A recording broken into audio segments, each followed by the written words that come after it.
आध्यात्मिक सच्चाई हमें अनोखे सफर पर ले जाती है। ये ऐसा सफर है जो आपका जीवन बदल देगा। ये सफर आपको ज्ञान और सुख की सीमा तक ले जाएगा। आध्यात्मिक सच्चाई का ये कार्यक्रम ध्यान और ध्यान के अनुभवों पर बनाया गया है। ये कार्यक्रम आराम से देखिए और देखते देखते इसके साथ बहते जाइए। इसका विश्लेषण मत कीजिए, इसमें डूब जाइए। हर विचार को दूर कर दीजिए। गहरी सांस लीजिए। बस देखते रहिए। ये सिर्फ आपके लिए है।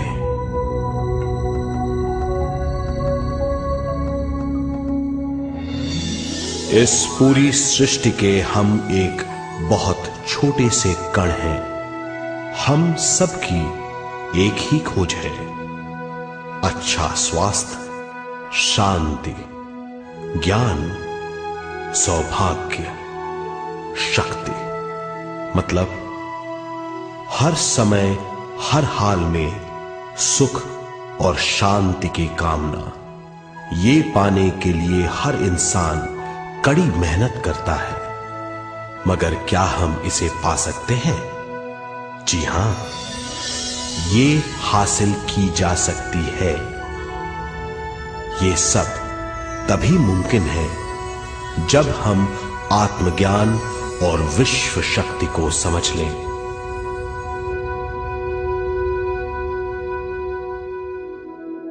तो चलिए विश्व शक्ति की हम जानकारी लेते हैं।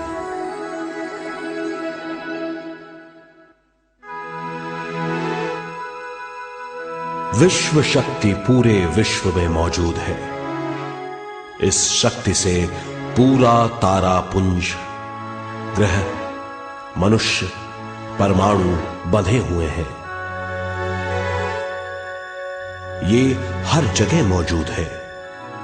इसका बंधन पूरे विश्व को व्यवस्थित रखता है।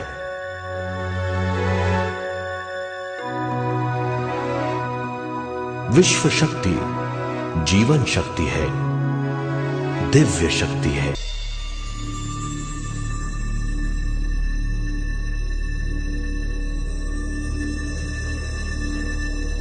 नींद अचेत ध्यान है। ध्यान सहज नींद है। नींद में हमें थोड़ी सी ही शक्ति मिलती है। ध्यान से भरपूर शक्ति मिलती है। ये शक्ति हमारे शरीर की, दिमाग की और बुद्धि की शक्ति बढ़ाती है। छठी इंद्री उजागर करती है और भी बहुत कुछ। इस ज्ञान से बढ़ी हुई शक्ति से हम बिना तनाव के स्वस्थ और खुश रह सकते हैं। हमारी शक्ति बहुत बढ़ जाती है। ध्यान हमारी चेतना स्वयं की ओर आने के सिवा कुछ नहीं है। ध्यान से हम जानबूझकर अपने शरीर से दिमाग तक जाते हैं, दिमाग से ज्ञान और ज्ञान से स्वयं की ओर और उससे भी आगे पहुंच जाते हैं। ध्यान करने के लिए हमें अपनी शरीर की सारी हरकतों को बंद करना पड़ता है, जैसे शरीर का हिलना, देखना, बोलना और सोचना। ध्यान कैसे करते हैं, आइए देखते हैं।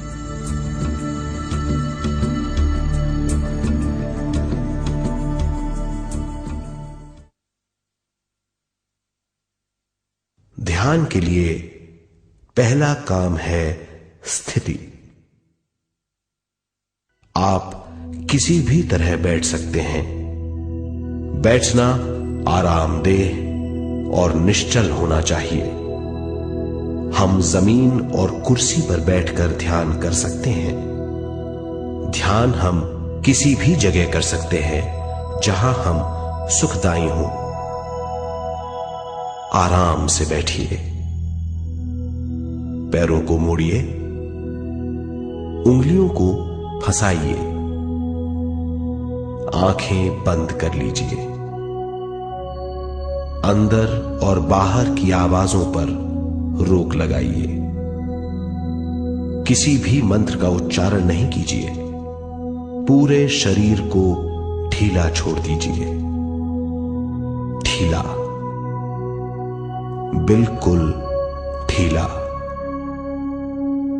जब हम पैरों को मोड़ते हैं और अंगुलियों को फंसा लेते हैं तो शक्ति का दायरा बढ़ जाता है,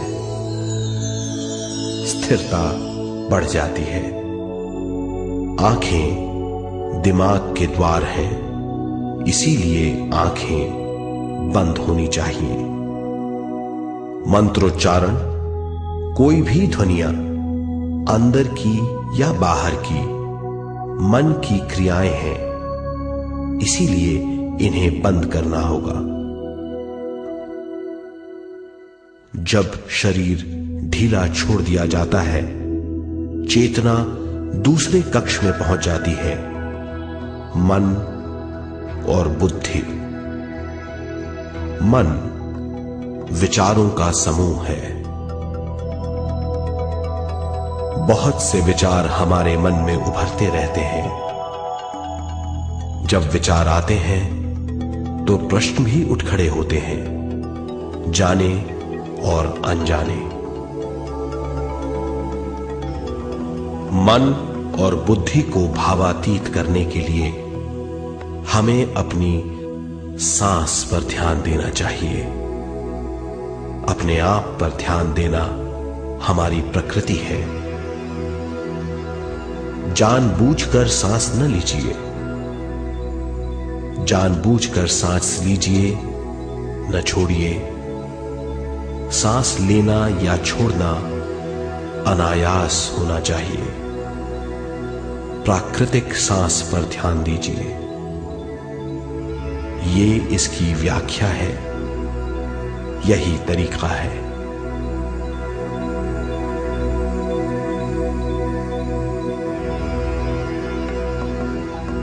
विचारों का पीछा मत कीजिए। विचार, सवाल, उनसे चिपक मत जाइए। विचारों को हटा दीजिए। सांस पर पुनः ध्यान दीजिए। प्राकृतिक सांसों पर ध्यान दीजिए। सांसों में खो जाइए। इसके बाद सांसों की गहराई कम होती जाएगी। धीरे धीरे सांस हल्की और छोटी होती जाएगी।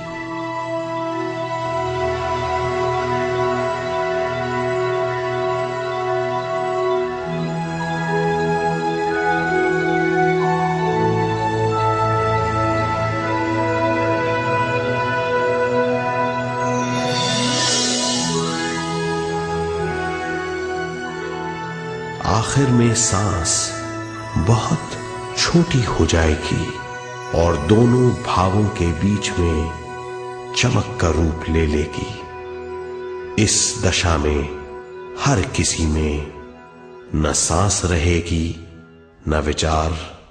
वो विचारों से परे हो जाएगा। ये दशा कहलाती है निर्मल स्थिति या बिना विचारों की दशा। ये ध्यान की दशा है।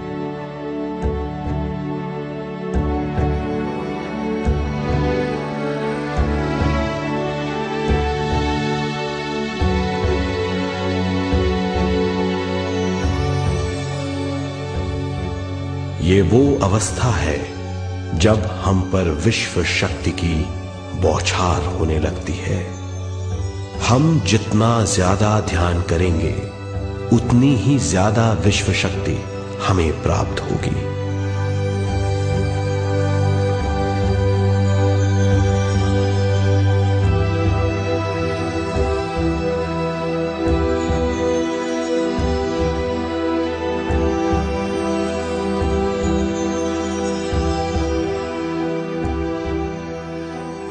विश्व शक्ति प्राणमय शरीर की शक्ति में प्रवाह करती है। शक्ति से भरा हुआ शरीर प्राणमय कहलाता है।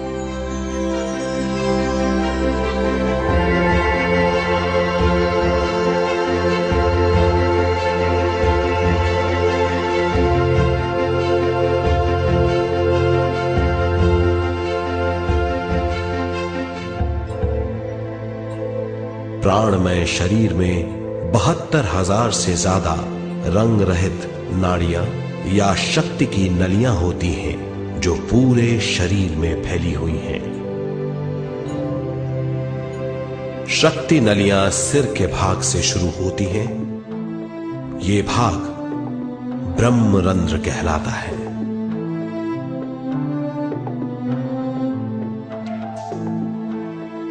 ये नलियां सारे शरीर में पेड़ की जड़ों और डालियों की तरह फैली हुई हैं।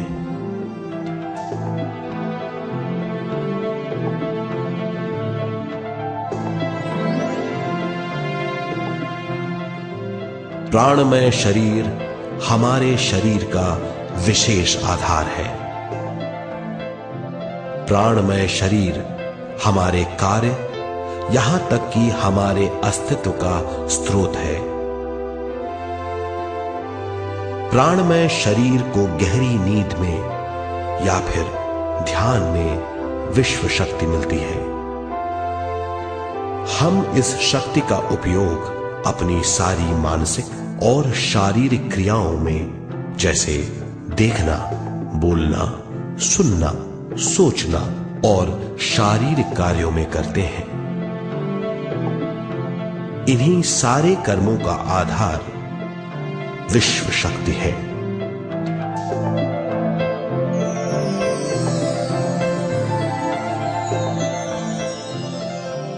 विश्व शक्ति का बहाव केवल हमारे विचारों पर आधारित है। जब हम सोचने लगते हैं तो विश्व शक्ति का बहाव रुक जाता है। मतलब यह है, हमारा सोचना विश्व शक्ति का बांध है। जब विश्व शक्ति का बहाव कम हो जाता है तो शक्ति नलियों में कम शक्ति पहुंचती है। ये कमी हमारे शरीर की शक्ति में रंग रहित सूक्ष्म धब्बे डाल देती है। ये धब्बे धीरे धीरे हमारे शरीर में बीमारी पैदा करते हैं। मतलब ये है कि हमारे प्राणमय शरीर में शक्ति की कमी सारी बीमारियों की जड़ है।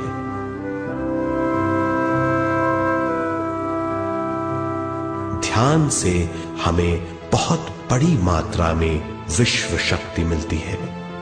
ये हमारी शक्ति नलियों के जरिए सारे शरीर में पहुंचती है। जब विश्व शक्ति बहुत बड़ी मात्रा में शक्ति नलियों में बहने लगती है तो रंग रहित सूक्ष्म धब्बे मिट जाते हैं, और जब ये धब्बे साफ हो जाते हैं तो हम सारी बीमारियों से मुक्त हो जाते हैं।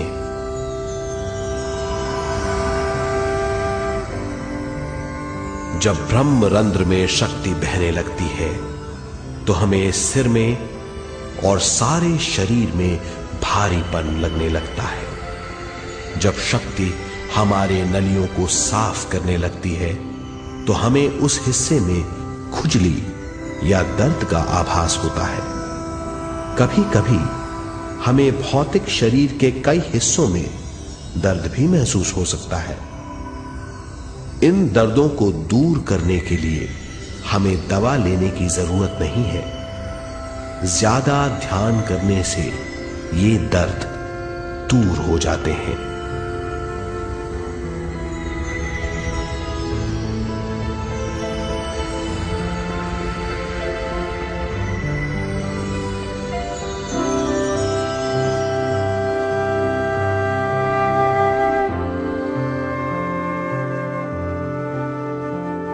ध्यान के द्वारा ज्यादा विश्व संजोने से हम सारी मानसिक और शारीरिक बीमारियों से छुटकारा पा सकते हैं।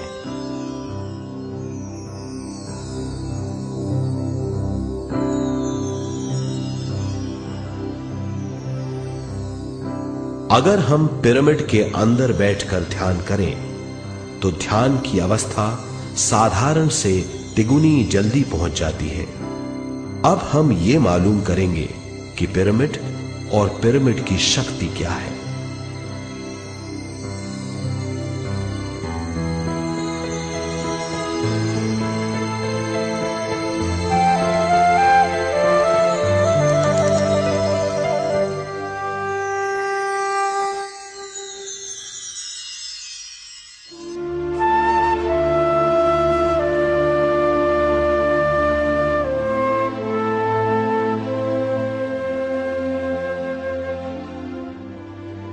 हमारी पृथ्वी ग्रह पर पिरामिड एक मजबूत भवन है जिसको सबसे ज्यादा विश्व शक्ति मिलती है। पिरामिड का कोण 52 डिग्री 51 मिनट है। इस कोण की बदौलत इसे सबसे ज्यादा विश्व शक्ति मिलती है।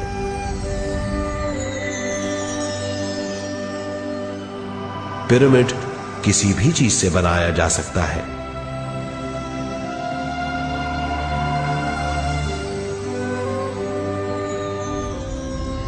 पिरामिड को सही दिशाओं में रखना आवश्यक है। उत्तर, दक्षिण, पूरब और पश्चिम।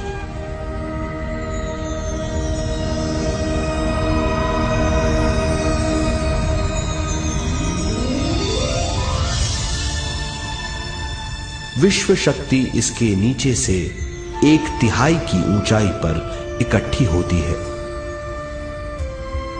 ये जगह शाही कक्ष कहलाता है। शाही कक्ष में सबसे ज्यादा विश्व शक्ति होती है। पिरामिड की शिखा पर एक क्रिस्टल लगाया जाता है। इससे विश्व शक्ति बढ़ती है और पिरामिड के सारे हिस्सों तक पहुंचती है। अगर हम पिरामिड के अंदर ध्यान करें तो निर्मल स्थिति तिगुनी जल्दी प्राप्त होती है। पिरामिड लोक परलोक से आदान प्रदान के भी काम आता है। पिरामिड के अंदर ध्यान करने से रोग मुक्ति में सहायता मिलती है और ध्यान के सारे अनुभव हो सकते हैं।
आइए अब तक हमने जो समझा है उसे एक बार फिर दोहराते हैं।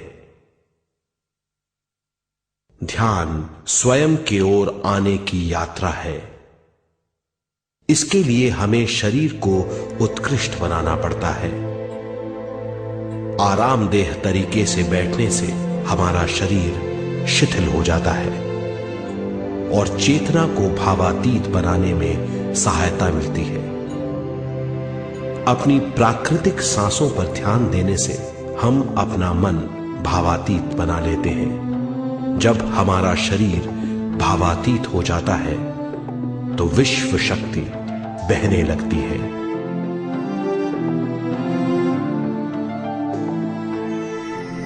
विश्व शक्ति से शरीर की सारी बीमारियां दूर हो जाती हैं और हम बिना दवाओं के स्वस्थ हो जाते हैं।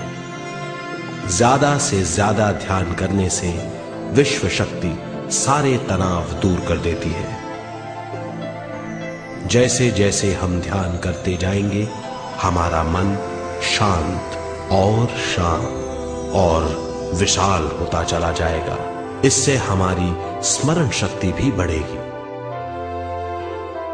ज्यादा से ज्यादा ध्यान करने से हमारी समझ बूझ की शक्ति भी बढ़ेगी और इससे हमारे दूसरों से संबंध बढ़ेंगे। ध्यान से सुखी गृहस्थ जीवन प्राप्त होगा, मन की शांति मिलेगी। ध्यान आपको स्वस्थ और परम आनंदित बनाता है। ध्यान से हमें अपने सवालों के जवाब मिलते हैं। ये और इससे ज्यादा पाने के लिए हर दिन ध्यान करना चाहिए। ध्यान किसी भी जगह किया जा सकता है। ध्यान किसी भी समय किया जा सकता है, सफर में भी। एक बार में अपनी उम्र के बराबर समय तक ध्यान करना चाहिए। मिसाल के तौर पर 30 साल के उम्र के व्यक्ति को एक समय में कम से कम 30 मिनटों तक ध्यान करना चाहिए। ध्यान करने के लिए आपको परिवार से दूर रहने की जरूरत नहीं है। हर किसी को ध्यान करना चाहिए। बच्चे सबसे अच्छा ध्यान करते हैं। ये 5 साल की उम्र से ध्यान शुरू कर सकते हैं।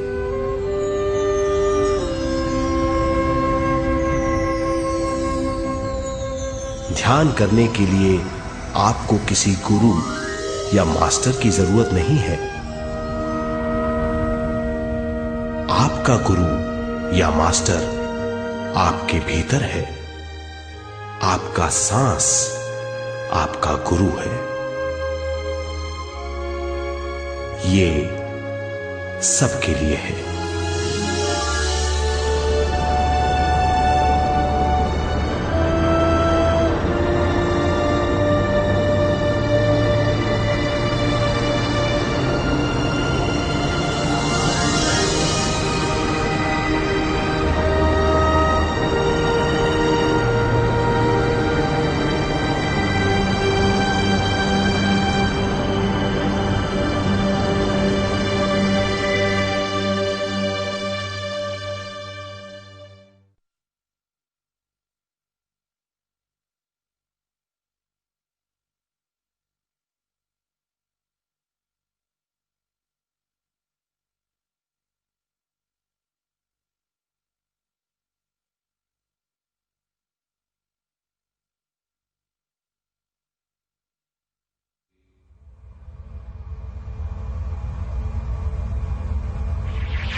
ध्यान हमारी चेतना की स्वयं की ओर जाने की यात्रा है।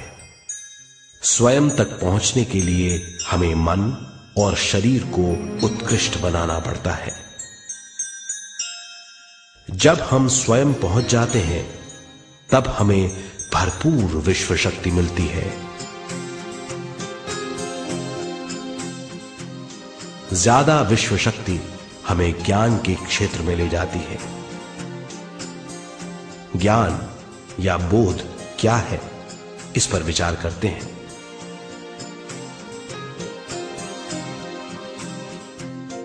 ध्यान हमारे ज्ञान को ऊंचे स्तर तक ले जाता है। ज्ञान और कुछ नहीं, केवल एक अनुभव है। अनुभव और कुछ नहीं, केवल अपने आप में पूरी तरह डूब जाना है। ज्यादा से ज्यादा ध्यान करने से हमें ज्यादा शक्ति मिलती है। इस ज्यादा शक्ति से हम हर चीज में ज्यादा ग्रस्त हो जाते हैं और इस तरह हम ज्यादा ज्ञान प्राप्त करते हैं।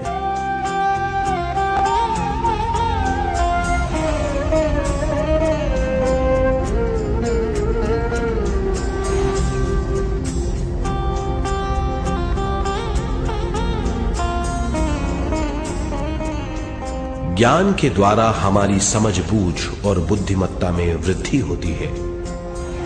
इस समझ बूझ से हम समझ जाते हैं हम केवल शरीर और मन ही नहीं है।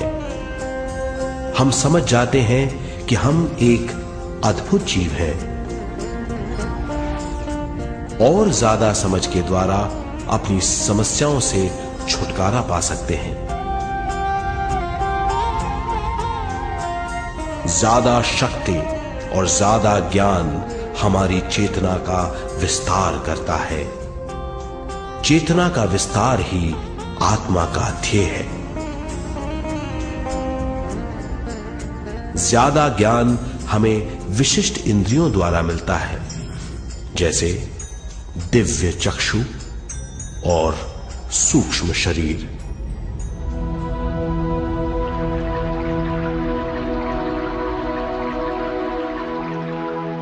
दिव्य चक्षु हमारी आत्मा का बहुत ही शक्तिशाली माध्यम है।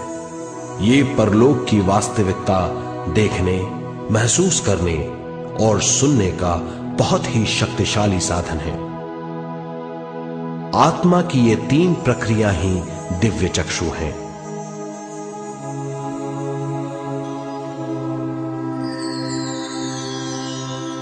ज्यादा से ज्यादा ध्यान करने से ज्यादा शक्ति बहने लगती है। ज्यादा शक्ति दिव्य चक्षु को गतिशील करती है। ध्यान करने के लिए यह अनोखा अनुभव है।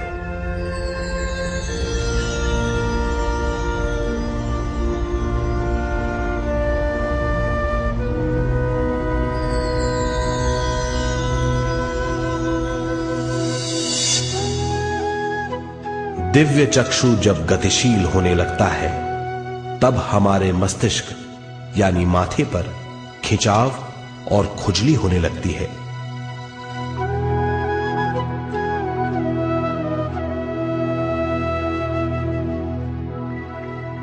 हमें विभिन्न रंगों की झलकियां अपने चारों ओर घूमती हुई दिखाई देती हैं।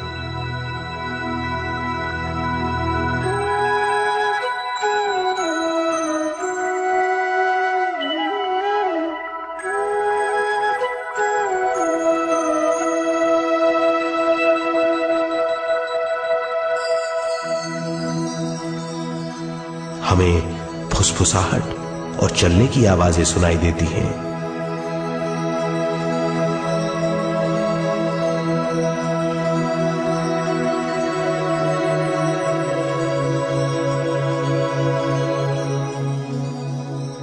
हमें लगता है कि जैसे हम घुप अंधेरी सुरंग में यात्रा कर रहे हैं।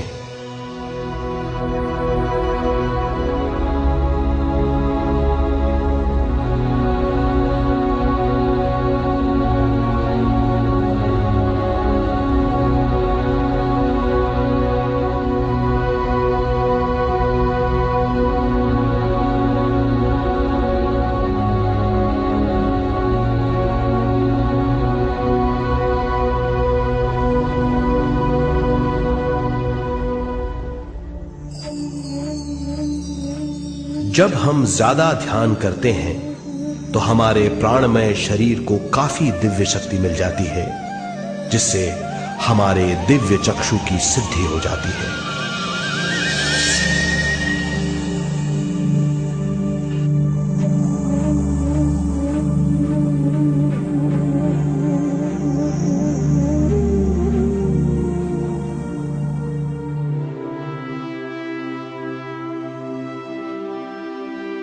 हमें ये स्तर और दूसरे स्तर साफ दिखाई देने लगते हैं। दिव्य चक्षु की संपूर्णता से हमें बहुत सी चीजें आंखों से ज्यादा साफ दिखाई देने लगती है।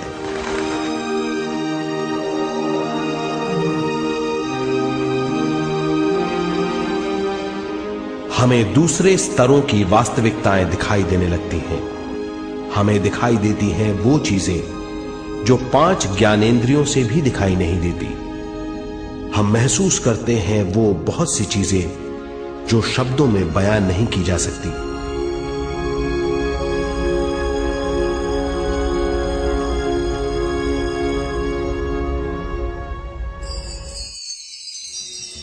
हमें सुनाई देती हैं पार्श्व ध्वनियां, दूसरे स्तर के वाद्यों की आवाजें।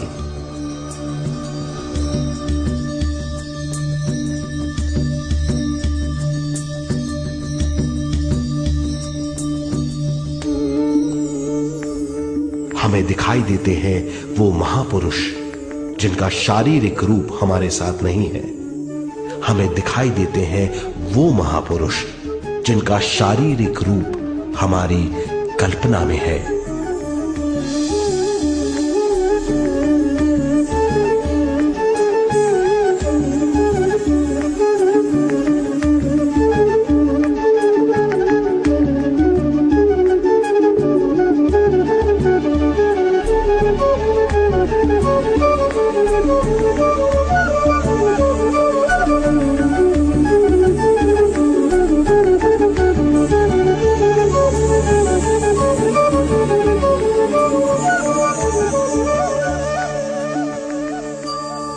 और अधिक ध्यान करने से हमें वो महापुरुष तीव्र ज्योति के रूप में दिखाई देते हैं। तीव्र ज्योति के रूप में देखने के बाद भी हम उन्हें पहचान सकते हैं।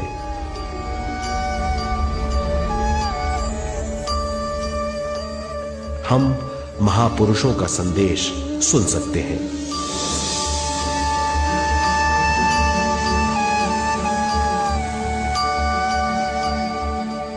हम महसूस करते हैं एक सुरंग में यात्रा करने का अनुभव और अंत में प्रकाश में विलीन होने का अनुभव।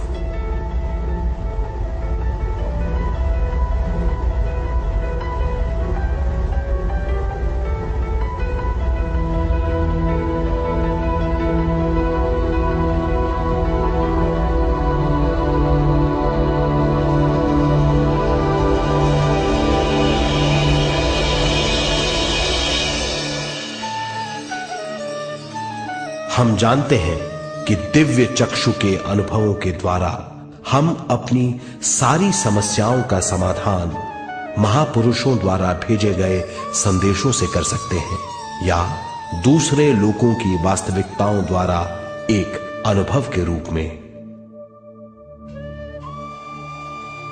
इससे हमारी हरकतें बदलेंगी, हमारे विश्वास बदलेंगे, हमारी समझ बदलेगी। दिव्य चक्षु के इस अनुभव से हमारे सामने मौजूद भौतिक स्तर का बोध बदल जाएगा।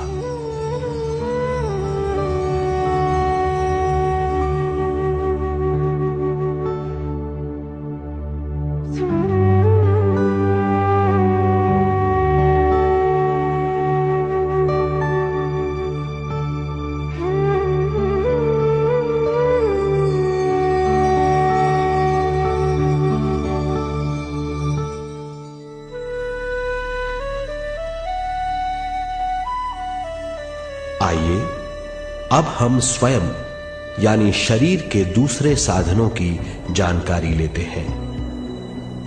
सूक्ष्म शरीर स्वयं का वो साधन है जो दूसरे लोगों को ज्ञान देता है।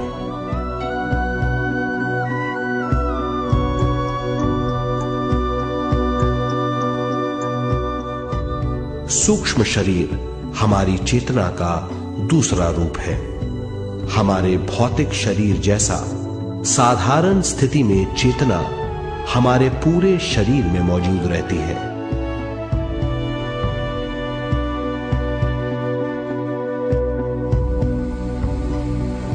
सोते समय अनजाने में हम सूक्ष्म शरीर की तरंगों का अनुभव करते हैं। इन्हें हम स्वप्न कहते हैं। जागृत अवस्था में हम सूक्ष्म शरीर का अनुभव ध्यान द्वारा कर सकते हैं। सूक्ष्म शरीर की यात्रा अंतराल और समय से परे है। सचेत अवस्था में अंतराल के अनुभवों के बाद हमें नए अंशों का ज्ञान मिलता है।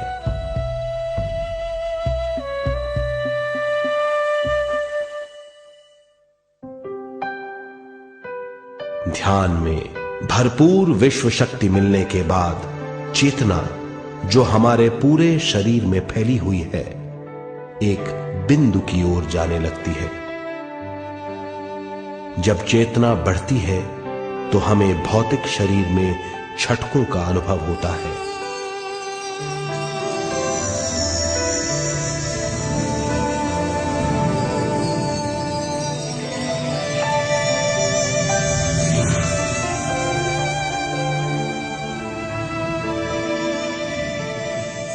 ऐसा लगता है जैसा हमारा शरीर तैर रहा हो।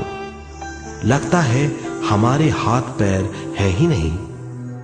हमें अपना शरीर पंख की तरह हल्का लगने लगता है। ये पारलौकिक शक्ति कहलाती है।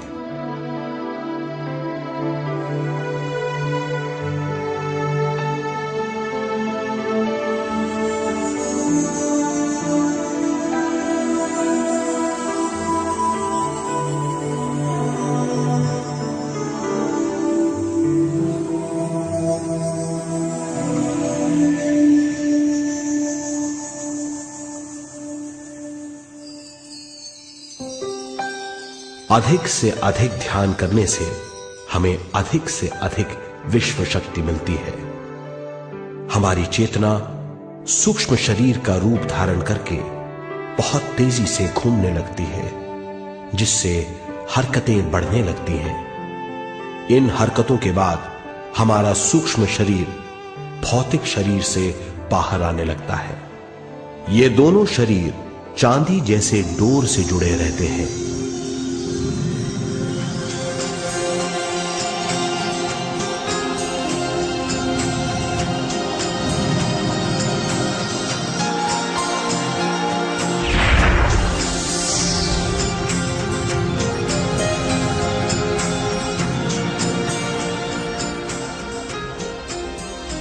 ये चांदी की डोर और कुछ नहीं, तेज गति से थड़थड़ाती हुई चेतना है, जो भौतिक शरीर से सूक्ष्म शरीर को और सूक्ष्म शरीर से भौतिक शरीर को संदेश देती रहती है।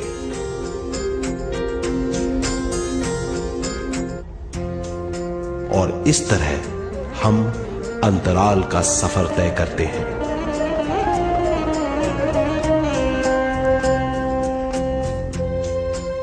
अंतराल की यात्रा हमारी चेतना की जाने और अनजाने लोगों की यात्रा है। अंतराल की यात्रा द्वारा हमें स्वयं के बारे में उच्चतम ज्ञान और बूझ मिलती है। अंतराल की यात्रा में हमारा सूक्ष्म शरीर सारे भौतिक चीजों और तत्वों जैसे पृथ्वी, पानी, अग्नि, वायु और आकाश के बीच में से गुजर सकता है।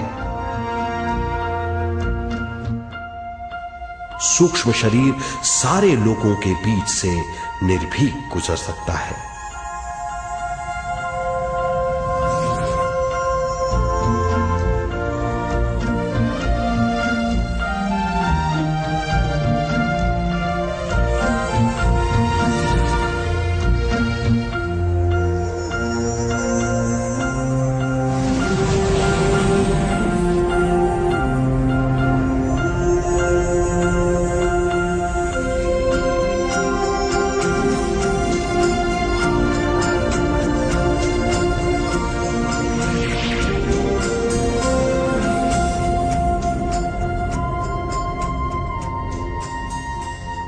ध्यान करने वाला व्यक्ति अपने शरीर से बाहर आकर अपने भौतिक शरीर को देख सकता है।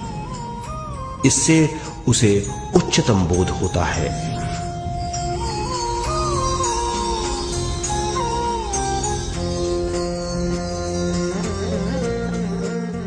वो समझ पाता है कि वो शरीर मात्र नहीं बल्कि शरीर में रहता है। ये एक गहन बोध है। हर किसी को अंतराल की यात्रा का अनुभव करना चाहिए। अधिक से अधिक यात्रा करने से हमारी सीमाएं खत्म हो जाएंगी। हम जान जाएंगे कि हम असीम हैं। केवल इसी अनुभव के द्वारा हम जान जाएंगे कि हम ही चेतना है। हम जान जाएंगे कि हम असीम हैं। हम जीवन का नया विस्तार जान जाएंगे।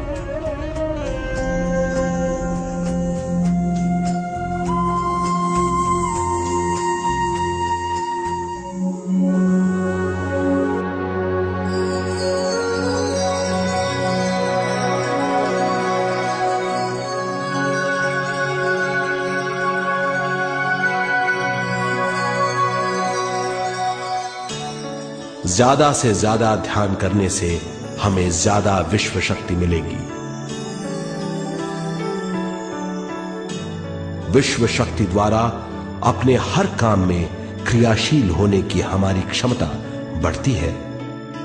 शरीर, मन और स्वयं से ज्यादा क्रियाशील होने से हम हर स्थिति को पूरी तरह समझ पाते हैं। ये समझ और कुछ नहीं, ज्ञान है।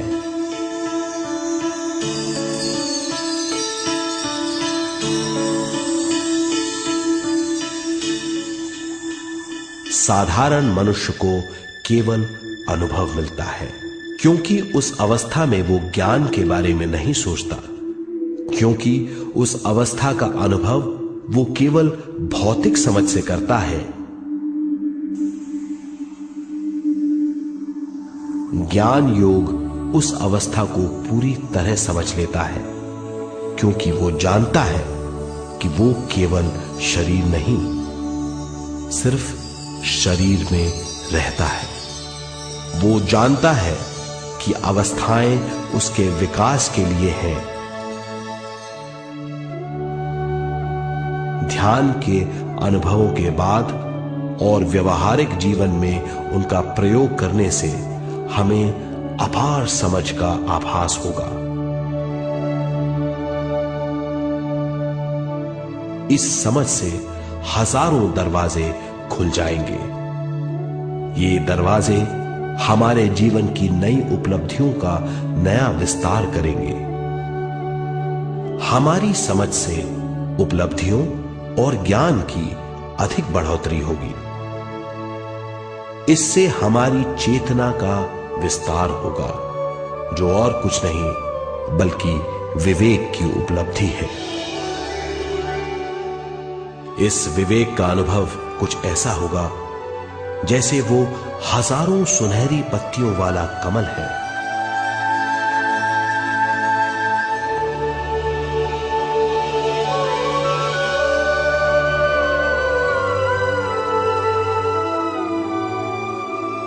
हर एक पत्ती समझ की एक नई मात्रा होगी।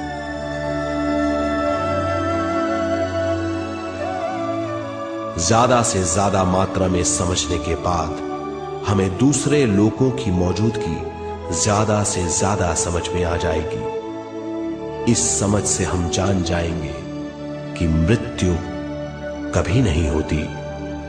हम अनंत जीव हैं। हम समझ जाएंगे कि जीवन क्या है और मृत्यु क्या है।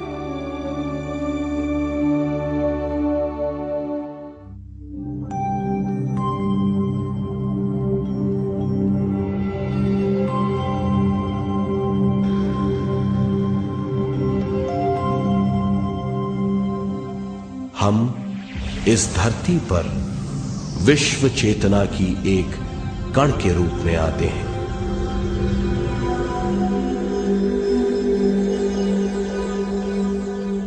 उद्गम स्थान से हम स्वयं के प्राणमय शरीर का एक ढांचा लेकर आते हैं। हम इस धरती पर अनोखे अनुभव करने आते हैं। अपने अनुभवों के लिए हम एक गर्भस्थान या कोख चुनते हैं। हम माता पिता, वातावरण और हालात चुनते हैं। जीवन का पूरा ढांचा स्वयं को मालूम होता है। मां को चुनने के बाद चेतना का एक कण मां के गर्भस्थान में प्रवेश करता है। चेतना का मां के गर्भस्थान में प्रवेश होने के बाद गर्भस्थ शिशु में प्राण आते हैं।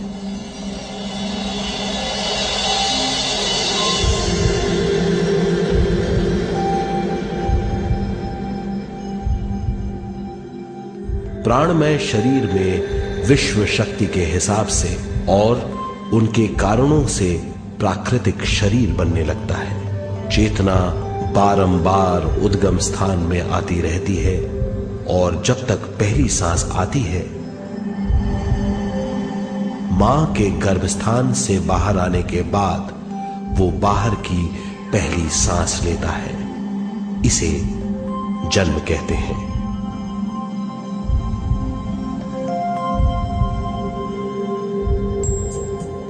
पहले दिन से 7 वर्ष तक हमें उद्गम स्थान का आभास रहता है।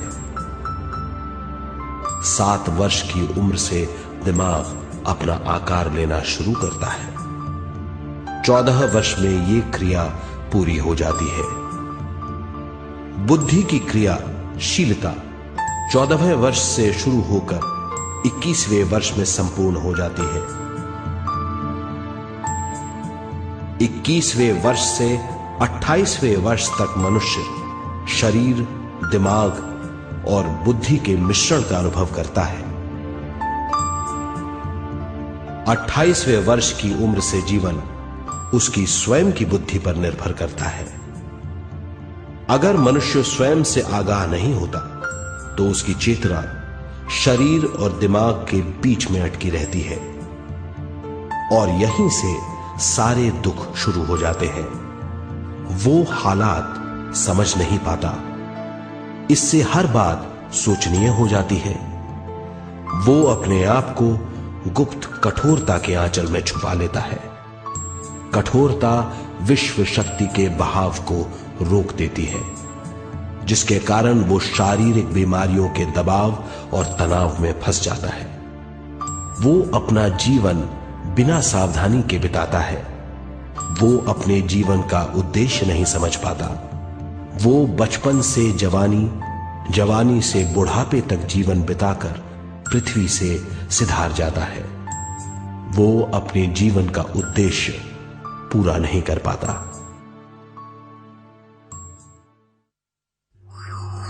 इसे हम मृत्यु कहते हैं।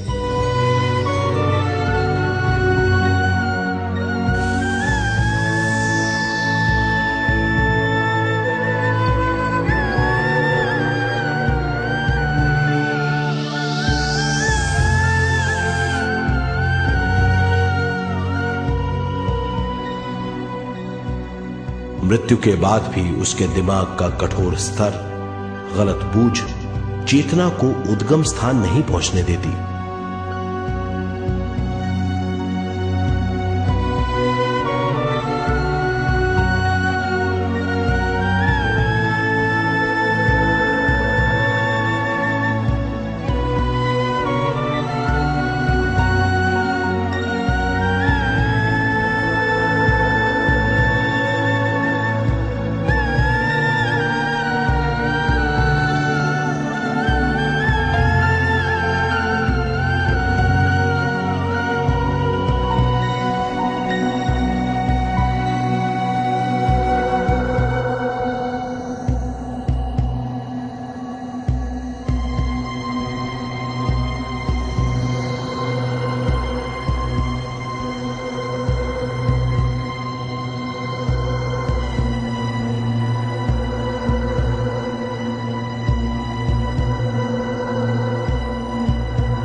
गलत बूझ के कारण अपना स्वर्ग और नरक खुद पैदा कर लेता है और छोटे दर्जे का आध्यात्मिक जीव बनकर रह जाता है।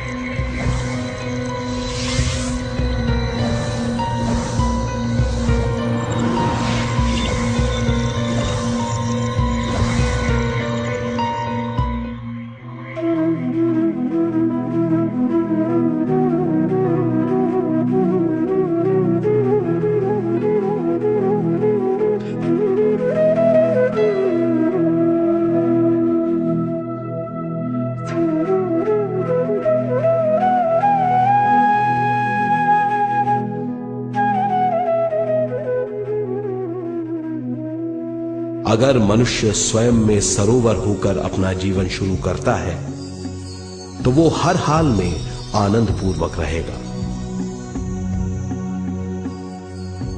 मृत्यु के बाद भी वो निचले लोकों में नहीं रहेगा, वो उद्गम स्थान पर लौट जाएगा।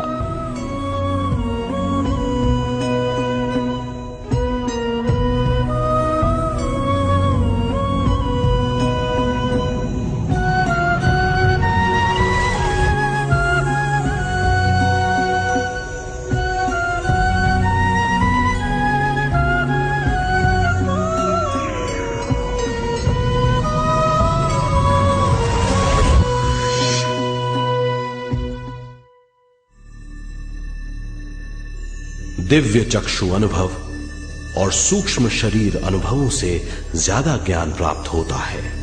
इस ज्ञान से जीवन और मृत्यु का अर्थ समझ में आता है। शरीर, दिमाग, बुद्धि, स्वयं और जीवन की शक्ति अच्छी तरह समझ में आएगी। मनुष्य समझ जाएगा कि चेतना विश्व शक्ति और ज्ञान का मिश्रण है। चेतना शक्ति और ज्ञान पाने के लिए पृथ्वी पर आती है।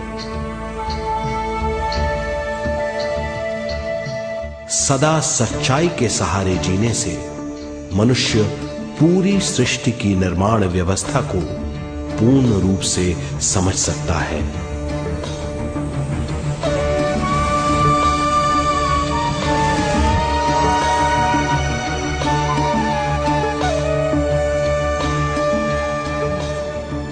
इस समझ के द्वारा मनुष्य एक अद्भुत सृष्टिकर्ता बन सकता है।